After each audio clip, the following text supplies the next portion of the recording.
Hey guys, in this video I'll show you guys how to hide apps on an iPhone. So if you want to hide apps on your iPhone, I'll show you guys exactly how to do it in this video today. So I'm not sure why you would want to hide your apps on your iPhone. Maybe you're embarrassed about having some apps, but if you want to hide apps, I'll show you guys exactly how to do it.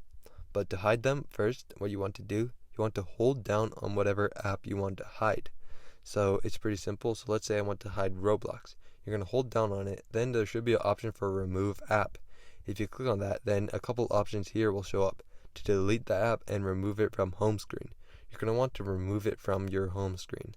Once you click on that, then it will completely remove it from your home screen and you won't be able to find it anywhere on your home screen. The only way you can find it is either by searching for it or by scrolling all the way to the section that it should be in. As you can see, it's in the games option here.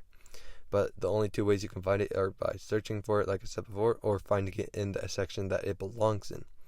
So it won't show up anywhere on your home screen after you remove it from your home screen.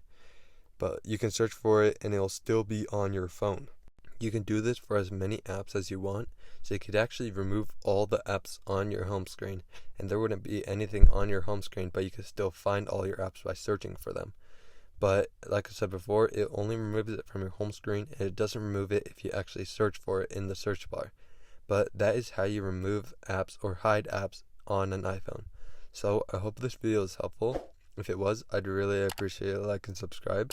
Leave any questions you have in the comment section below. I'll do my best to answer them. And I'll see you guys next time.